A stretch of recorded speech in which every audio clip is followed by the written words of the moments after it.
जी sir. आज बच्चों आपको पढ़ाने जाना है, ध्यान से सुनो। आज पढ़ने का मूड है ना, तो पढ़ो बच्चे।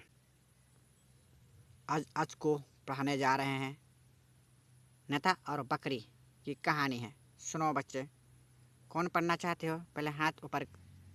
माँ कसम सर, आज पढ़ने का मूड नहीं है।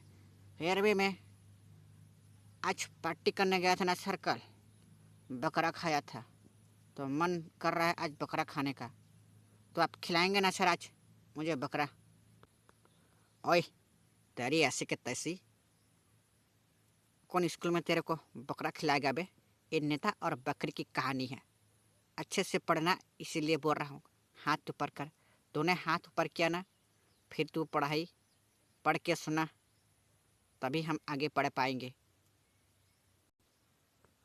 सर, मैं पढ़ के सुनाता हूँ ना, आप सुनो। मैं पढ़ता हूँ आज की कहानी। फिर पढ़ तू रानी, अच्छा से पढ़ाई पढ़ के सुनाना, ठीक है ना? ठीक है सर, मैं पढ़ के सुनाता हूँ, आप सुनो। हिमालय की ऊंची सघन घाटियों में अचानक उससे मुलाकात हो गई।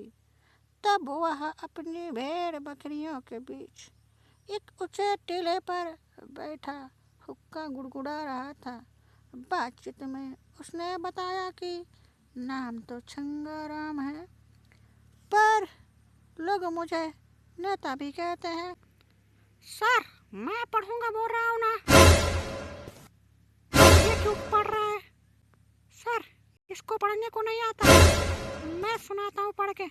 सुनो ना सर।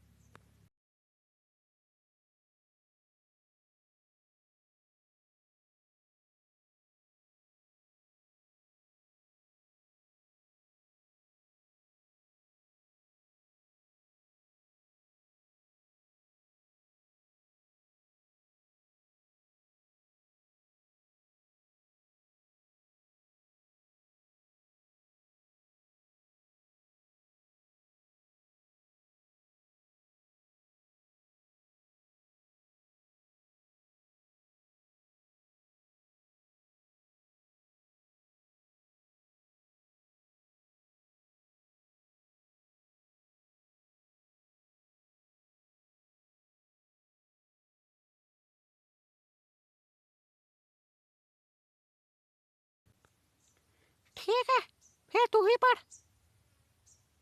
ज्यादा होशियारी मत करना, अच्छे से पढ़ाई करना। सबको ठीक ठीक शब्दों में समझ आना चाहिए, नहीं तो ऐसे मादरचोद तेरे को ढुलाई दूंगा ना, तेरी नाना याद आ जाएगी। और जितना बकरा खाने की है ना, उतना खिला दूंगा, ठीक है ना? पढ़ता हूँ। ठीक है सर, पढ़ता हूँ। ठीक कहते हैं नेता जैसे तुम लगते भी हो। सुना तो छंगाराम गदगद हो उठा।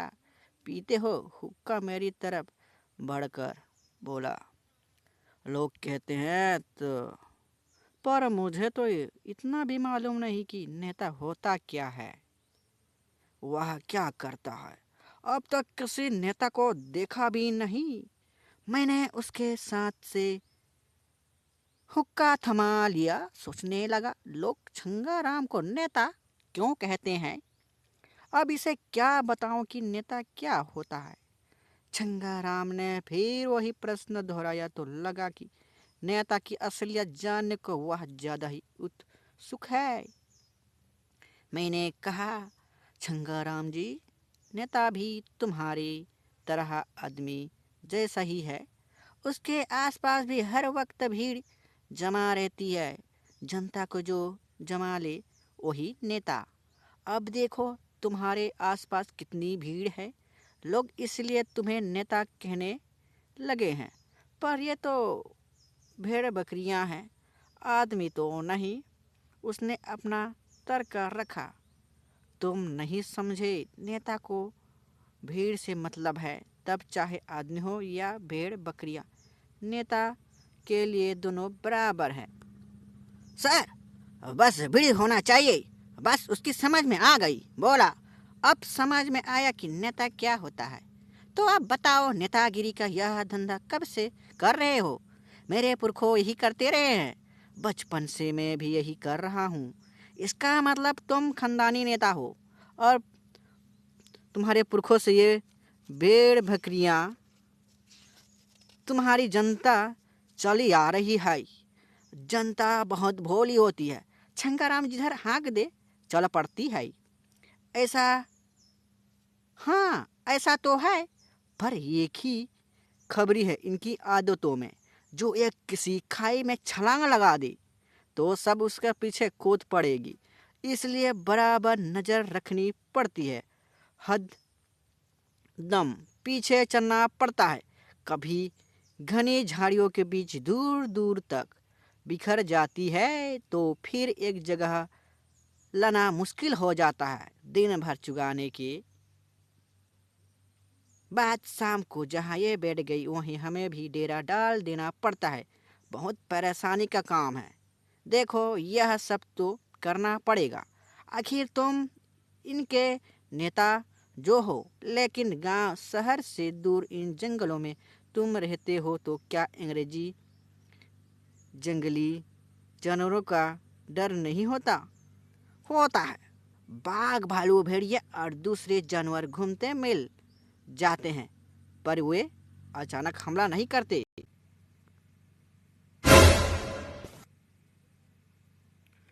जानवर जंगली बिना छेड़छाड़ के कुछ नहीं करता।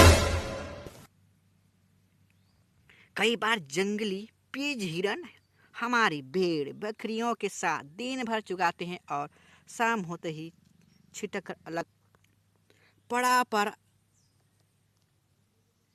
रात भर आग जलती रहता तो जंगली जानवर पास नहीं आता। वह बात अलग है कि चोरी छुपे किसी का दांव लग गया तो वह अपना काम कर भी जाता है। वैसे हमारे पास पूरा इंतजाम रहता है। नेता के इशारे पर मैंने देखा कि दो कुत्ते झाड़ियों की तरफ मुंह टिका पड़े। देखकर मैं सहम गया। तो ये है तुम्हारे बॉडीगार्ड, यानी अंगरक्षक। हाँ, सबकी देखभाल ये ही करते हैं। इनके रहते क्या मजाल कि कोई इधर झांक ले, जिसके पीछे लगे फिर उसे छोड़ेंगे नहीं। जंगल में राशन पानी खत्म हो जाने पर नेता ने बताया कि महीने भर का राशन लेकर हम निकलते हैं।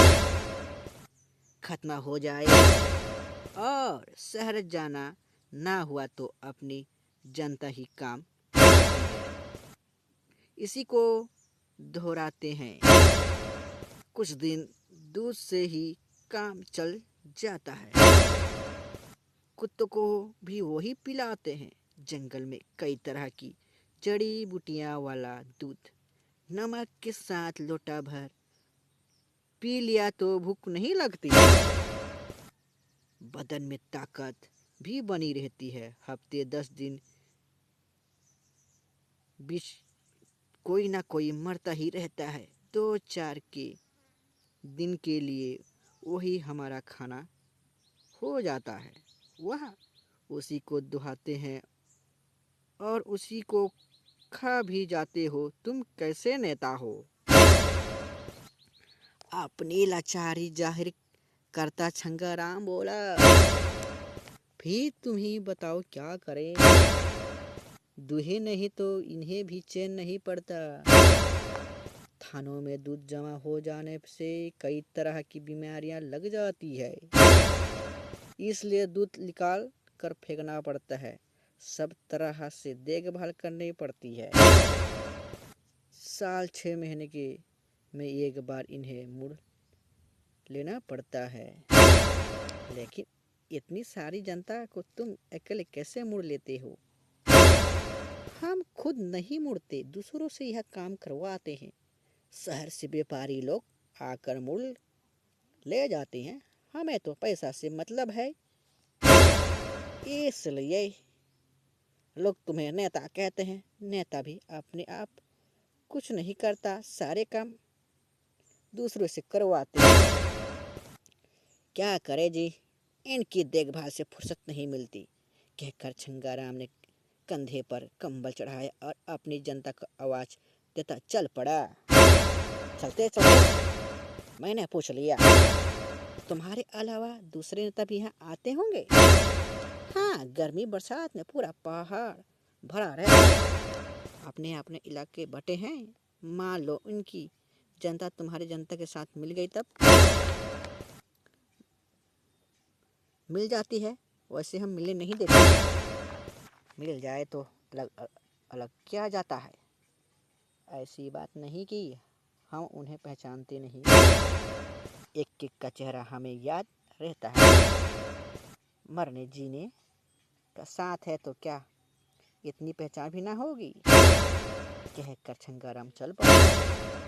मैं आया छंगाराम से कहूँ कि तू नेता नहीं, तू नेता हो ही नहीं सकता। जनता के साथ नेता के संबंध ऐसे नहीं होते। नेता सिर्फ नेता है, वही किसी को नहीं जानता, पहचान कर भी किसी चेहरे को नहीं पहचानता। सर, हमें इससे क्या सीख मिलती है, इस पुस्तक से बताइए ना सर। गुड क्वेश्चन, तो ना बहुत अच्छे से बात की। आपको समझाते हैं, आप बकरी चराने जाओगे ना तब समझ आएगा। नेता और बकरी में फर्क नहीं पता। नेता किसी को पहचानता नहीं। अरे बच्चों, नेता घर में घुसे रहते हैं और अपनों को नहीं पहचानते, और बकरी चराने वाले अपने को पहचानते हैं और उनके साथ दिन रात लगे रहते, मेहनत करते हैं। उनको जो चाहिए उनके लिए वो खाना वहाँ पहाड़ों से पहाड़ों जंगलों में अंदर अंदर घूमते रहते हैं। लेकिन हमारे नेता लोग घर में घुसे घुसे सबको नहीं पहचानते और अपनों को ही ख़त्म कर देते हैं। मतलब यानी कि वो अपनों को नहीं पहचानते और बकरी अनपढ़ होते हैं, इसीलिए बोला जाता है। इसलिए तुम लोग स्कूल आओ, उसको समझो। अगले बार आपको कल समझाएंगे। हमारा पीरियड हो गया ना बच्चे, अब हम जाते हैं ना। अब सोचो, अच्छा लगे कहानी तो अच्छा लगा तो बताओ, कल अगली कहानी पढ़ेंगे। सर, मैं अपने भैया के शादी में बकरा खा के आया था सर, आपने कहानी सुना दी ना, मेरे को याद आ गया। सच में सर अनपढ़ होते हैं क्या बकरी? वाह सर वाह, ताली बजाने के मन कर। वाह सर वाह वाह वाह, मेरे पिताजी भी नेता हैं, अपने मामा को भी नहीं पहचानते। वाह सर वाह, क्या कहानी बताई। लिखने वाला भी क्या ज़बरदस्त है सर, आपको क्या बताऊं। क्या बोला सर, खुद को बेटी को नहीं पहचानता, क्या बोलूं सर। आज पैसा मांगा 10 रुपये ना सर, उसको भी नहीं दिया। अगले बार दूंगा ऐसे बोल के। क्या सर, एक नंबर सर, बहुत बहुत अच्छे अच्छे सर। कल मेरे पिताजी ने मेरे लिए ना, क्या बोलते हैं, मेरे बर्थडे पर केक लाया था सर, खाने का आ जाना कल, मेरा बर्थडे है ना सर कल। बोला हूँ पिताजी को, बोले मैं बिजी हूँ सर। क्या कल बच्चों ना स्कूल में दारू बनेगा ना, भजिया ना केक बटेगा। कल अच्छे से स्कूल आना और आपको अच्छे से पढ़ाई फिर सुनाएंगे अगली कहानी। कैसा लगा हमारा ये कहानी, आपको सुनते रहिए जी। ये हमारे कॉमेडी जीनियस नंबर 1 में आपका स्वागत।